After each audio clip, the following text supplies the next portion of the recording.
বাংলা বলছি চ্যানেলটি সাবস্ক্রাইব করুন এবং সমস্ত অনুষ্ঠানের আপডেট পেতে বেল আইকনটি অন করুন।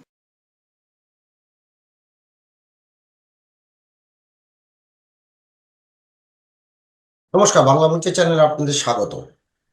ফের অভিষেককে পুলিশ মন্ত্রী চাইলেন, ফুল টাইম পুলিশ মন্ত্রী চাইলেন হুমায়ুন কবির, ভরতপুরের বিধায়ক। তিনি বলছেন যে অভিষেক বন্দ্যোপাধ্যায়কে তিনি মুখ্যমন্ত্রী, উপমুখ্যমন্ত্রী করা হোক, তাকে স্বরাষ্ট্র দপ্তরে দায়িত্ব দিয়ে রাজ্যের ভালো হবে। অর্থাৎ স্বরাষ্ট্র দপ্তরে তাকে, অভিষেক বন্দ্যোপাধ্যায়কে যদি দায়িত্ব দেওয়া হয় তাহলে রাজ্যের ভালো হবে। তিনি বলছেন রাজ্যের যে মন্ত্রিসভা রয়েছে তা মুখ্যমন্ত্রীর নেতৃত্বে চলুক, আগামী নির্বাচনে আমরা মুখ্যমন্ত্রী ও অভিষেক বন্দ্যোপাধ্যায়ের নেতৃত্বেই লড়াই করব। এবং চতুর্থবারের জন্য ফের মমতা বন্দ্যোপাধ্যায় মুখ্যমন্ত্রী হন, কিন্তু তার ডেপুটি হিসেবে অভিষেক বন্দ্যোপাধ্যায়ের অভিষেক হওয়ার দাবি আমি রেখেছি। সেই সঙ্গে পুলিশ মন্ত্রী হিসেবে অভিষেক বন্দ্যোপাধ্যায়কেই চেয়েছি। অর্থাৎ একদিকে তিনি পুলিশ মন্ত্রী হিসেবে অভিষেক বন্দ্যোপাধ্যায়কেই চাইছেন, অন্যদিকে মুখ্যমন্ত্রী মমতা বন্দ্যোপাধ্যায় থাক, এবং সেই সঙ্গে তিনি বলছেন যে পুলিশ মন্ত্রীও তাকে করা হোক। কয়েকদিন আগেই যে কসবায় কাউন্সিলর সুশান্ত ঘোষের ওপর হামলা হয়েছিল, সেই হামলায় পুলিশের ভূমিকা নিয়ে প্রশ্ন তুলেছিলেন মেয়র ফিরহাদ হাকিম। তিনি বলেন, কোথা থেকে এত অস্ত্র আসছে, পুলিশকে বলবো অ্যাক্ট নাও। আর এবার বললেন ভরতপুরের বিধায়ক, তিনি বলছেন যে এবার তিনি অভিষেক বন্দ্যোপাধ্যায়কে উপমুখ্যমন্ত্রী এবং পুলিশ মন্ত্রী হিসেবে দেখতে চান। হুমায়ুন কবিরের এই বক্তব্য এর আগেও তিনি বলেছেন। এখন প্রশ্ন হলো, তাহলে হুমায়ুন কবির কি তাহলে পুলিশ মন্ত্রী মমতা বন্দ্যোপাধ্যায়ের উপরে আস্থা রাখতে পারছেন না? যেখানে ফিরহাদ হাকিম বলেছিলেন পুলিশ কি করছে, তা পুলিশের ভূমিকা নিয়ে প্রশ্ন তুলেছিলেন, তেমনি প্রশ্ন উঠেছিল রাজনৈতিক মহলে, তাহলে কি মমতা বন্দ্যোপাধ্যায়ের যে পুলিশ মন্ত্রী তার উপর প্রশ্ন তুলছেন? ভরতপুরের বিধায়ক হুমায়ুন কবিরও আজকে এই বলছেন। কেন বারবার দলে এই প্রশ্ন উঠছে? আজকে আমরা এই বিষয়টা নিয়েই আলোচনা করব। আমি বিপ্লব, আমার সঙ্গে রয়েছেন সাংবাদিক অরূপ কালী। অরূপদা, স্বাগত জানাচ্ছি। অরূপদা, আবারও মুখ্যমন্ত্রীর মমতা বন্দ্যোপাধ্যায়ের ওপর কি এটা অনাস্থা বলা যাবে? একদিকে ফিরহাদ হাকিম বলেছিলেন সুশান্ত ঘোষের হামলার পরে, আজকে পুলিশ মন্ত্রী হিসেবে অভিষেক বন্দ্যোপাধ্যায়কে দেখতে চাইছেন হুমায়ুন কবির। কি বলবে? দেখো, এই আর কি হুমায়ুনের বাক্যবান তুমি যাই বলো, সেটাকে অনেকভাবে দেখা যেতে পারে। কারণ কেউ যদি একবার ধরো কোনো পলিটিশিয়ান কথা বলে, তাহলে বলতে পারো তার মুখ ফসকে কোনো কথা বেরিয়ে গেছে, বা তার আবেগ থেকে কোনো কথা বেরিয়ে গেছে। একবার যদি কোনো মন্তব্য করেন, তুমি তার একটা কনক্লুশন সেখানে ড্র করতে পারো। কিন্তু একজন পলিটিশিয়ান, তার শুধুমাত্র পলিটিশিয়ান, সে একজন বিধায়ক, সে যদি বারবার একটা কথা ক্রমাগত বলে যেতে থাকেন, তার মানে নিঃসন্দেহে তার পেছনে একটা পরিকল্পনা আছে বা তার একটা উদ্দেশ্য আছে। এবার যে জায়গাটা, এই যে পরিকল্পনা আছে, সেই পরিকল্পনাটা কি একা ওনার, না এই পরিকল্পনার অঙ্গ হিসেবে অনেকজন আছেন?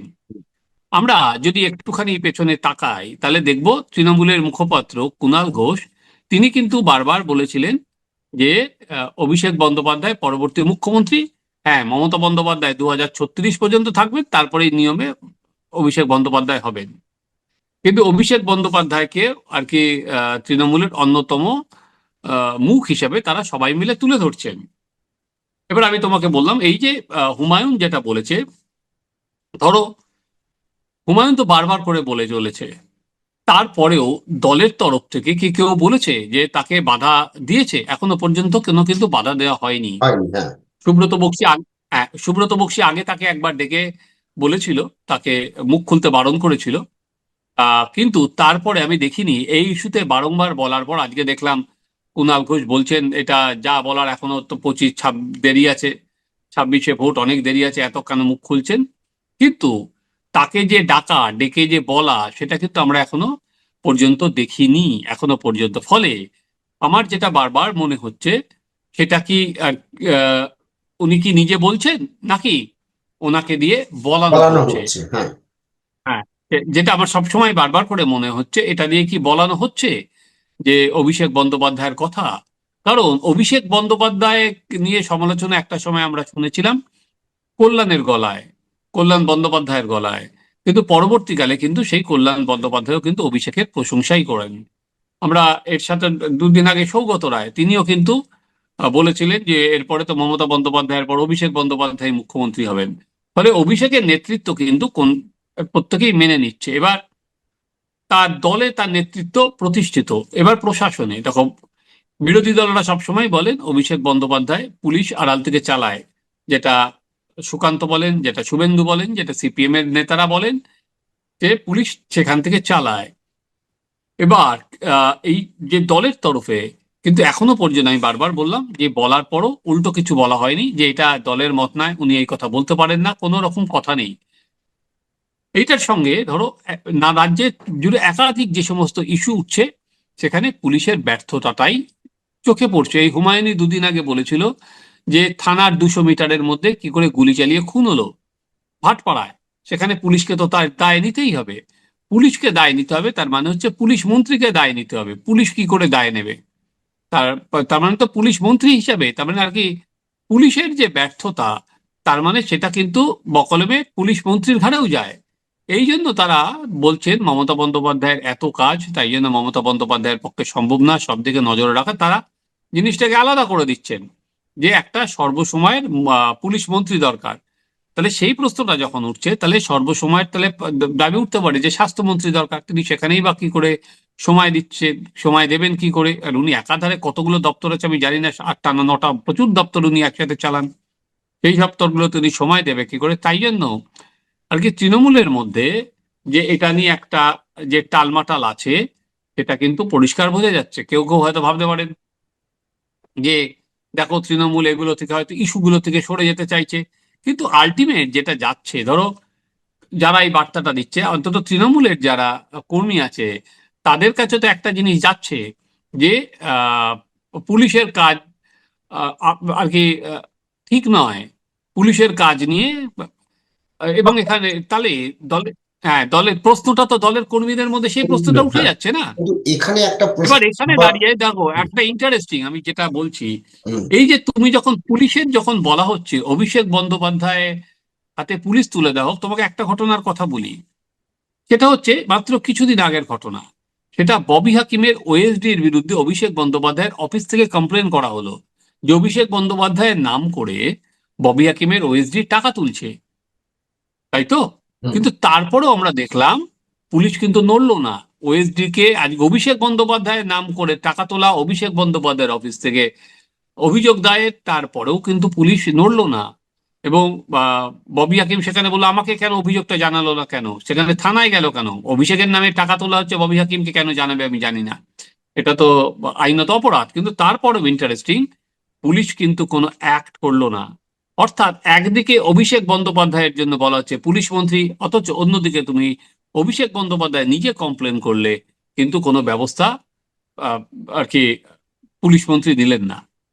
হ্যাঁ, এই জায়গা থেকে বলছি যে বারবার যখন একটা উপমুখ্যমন্ত্রী বা এই এখন বলছে পুলিশ মন্ত্রী এই যে দাবি তুলছে, কিন্তু সেক্ষেত্রে যে কোনো মন্ত্রিত্বই নিতে হলে রাজ্যের ক্ষেত্রে সেখানে তো তাকে তাহলে এমপি পদে ইস্তফা দিয়ে তাকে আবার এখানে আহ, আহ, কোথাও বিধানসভায় দাঁড়িয়ে তাকে জয়ী হয়ে আসতে হবে। সেটা 6 মাস বাদে হলেও হবে, কিন্তু প্রশ্ন ইমিডিয়েট কি, তো সেটা করা সম্ভব নয়। দ্বিতীয়ত, ডায়মন্ড হারবার সাংসদ অভিষেক বন্দ্যোপাধ্যায়, ডায়মন্ড হারবার তার কাছে একটা স্বপ্ন। তিনি নিজেই বলেন ডায়মন্ড হারবারের মানুষ তাকে প্রথমবার জিতিয়েছে, তারপরে এবার তো 7 লক্ষ ভোটে জিতিয়েছে। সেই জায়গাটা থেকে অভিষেক বন্দ্যোপাধ্যায় যদি দল থেকে বলানো হয় বা যে যে দাবি করা হচ্ছে, এটা কি সম্ভব? মানে তিনি কি এই সাংসদ পদ ছেড়ে তিনি মন্ত্রিত্ব নেবেন রাজ্যের? দেখো সেটা অসম্ভব নয়, সবাই চাইবে উপমুখ্যমন্ত্রী হওয়া বা পুলিশ মন্ত্রী হওয়া, এটা পাওয়ারের জায়গা, সেখানে দাঁড়িয়ে সেটা না নেওয়ার কিছু নেই। কিন্তু মূল যে জায়গা, দেখো তৃণমূল দলটা মমতা বন্দ্যোপাধ্যায়ের মুখেই চলে, মমতা বন্দ্যোপাধ্যায় শেষ কথা। মমতা বন্দ্যোপাধ্যায় যদি মনে করেন তাহলেই এই পদটা আর কি, উনি তো মমতা বন্দ্যোপাধ্যায় তো অভিষেক বন্দ্যোপাধ্যায়কে অনেক দূর আর কি নিয়ে গেছেন, অভিষেক বন্দ্যোপাধ্যায়কে দল ছেড়ে দিয়েছেন। ফলে এখনো পর্যন্ত মমতা বন্দ্যোপাধ্যায় মুখ, মমতা বন্দ্যোপাধ্যায় ছাড়া কারোর পোস্টার নিয়ে গেলে তৃণমূল কংগ্রেস জিততে পারবে না। হুম। তো সেখানে মমতা বন্দ্যোপাধ্যায় কি মনে করছেন সব থেকে বড় জায়গা, হুম। যে সত্যি কি তিনি মনে করছেন যে তার কাছে এখন দল আর এবং একটা দুটো সামাল দেওয়া সম্ভব হচ্ছে না? কিন্তু তিনি যদি মনে করেন তারপরের গুলো খুব একটা অসুবিধা হয় না, কারণ সেটা দেখার যে কেউ কেউ তৃণমূলের কোনো কোনো মহল থেকে বলছে যে 2025 সালে হতে পারে, এ হয়তো বলেছে 26-এর পর হুমায়ুন, কিন্তু কোনো কোনো মহল থেকে এটাও রটনা হচ্ছে যে 25-এর পরেই আর কি সেনাপতি দায়িত্ব নেবেন, নানা রকম কথা। ফলে আলটিমেট আগেও দেখা গেছে তোমার অভিষেক বন্দ্যোপাধ্যায়কে সাধারণ সম্পাদকের পদ থেকেও সরিয়ে দেওয়া হয়েছিল।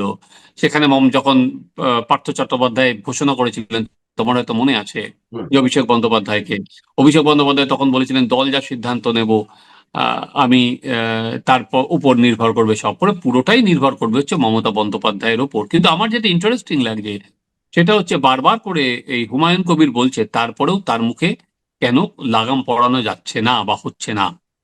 একদম।